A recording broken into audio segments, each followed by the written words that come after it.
പിന്നെ ഇന്നൊരു വിഷമകരമായ ഒരു വാർത്തയുമായിട്ടാണ് വന്നത്. മലയാറ്റൂരിൽ ഒരു പെൺകുട്ടി ക്രൂരമായി കൊല ചെയ്യപ്പെട്ടു. അപ്പോൾ ആ കൊന്നവനെ പിടിച്ചു, കാമുകനാണ്. ഈ രാത്രി 1:30-ക്കാണ് ഈ സംഭവം ഉണ്ടാകുന്നത്.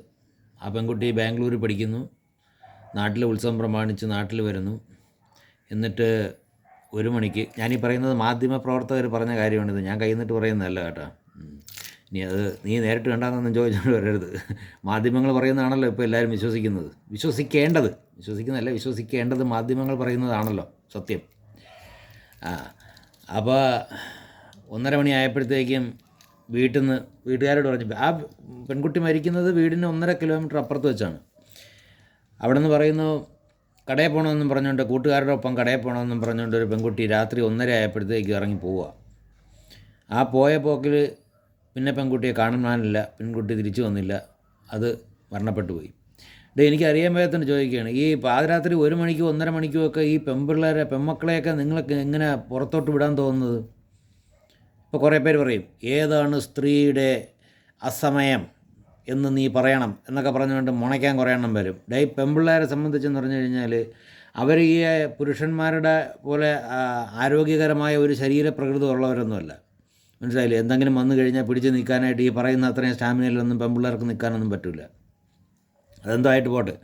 എനിക്ക് പറയാനുള്ളത്, മക്കളെ, നിങ്ങളേതൊക്കെ വീട്ടിൽ നിന്ന് പോകരുത്, അല്ലെങ്കിൽ അത് ചെയ്യരുത്, അതിൻ്റെ ഒപ്പം പോകരുത് എന്നൊക്കെ പറഞ്ഞ് നിങ്ങളുടെ അച്ഛനമ്മമാർ നിങ്ങളെ വിലക്കുന്നത് നിങ്ങളോട് ഇഷ്ടമില്ലാത്തത് കൊണ്ടൊന്നുമല്ല. ഈ അച്ഛനമ്മമാരുടെ മരണം വരെയും നിങ്ങളെ കണ്ടുകൊണ്ടിരിക്കണം, നിങ്ങൾ നല്ല രീതിയിൽ ജീവിക്കണമെന്നുള്ള കൊതി കൊണ്ടാണ്. നിങ്ങൾക്ക് വേണ്ടിയിട്ടാണ് ഈ പറയുന്നത്. ഈ പറയുന്ന കണ്ട കാമുകന്മാരുടെയൊക്കെ പ്രേമിക്കേണ്ടതെന്നൊന്നും ഞാൻ പറയുന്നില്ല. നമ്മളൊക്കെ പ്രേമിച്ചിട്ടുള്ളവർ തന്നെ പ്രേമിക്കാം. അതിനൊക്കെ ഒരു സമയവും കാലമൊക്കെ ഉണ്ട്.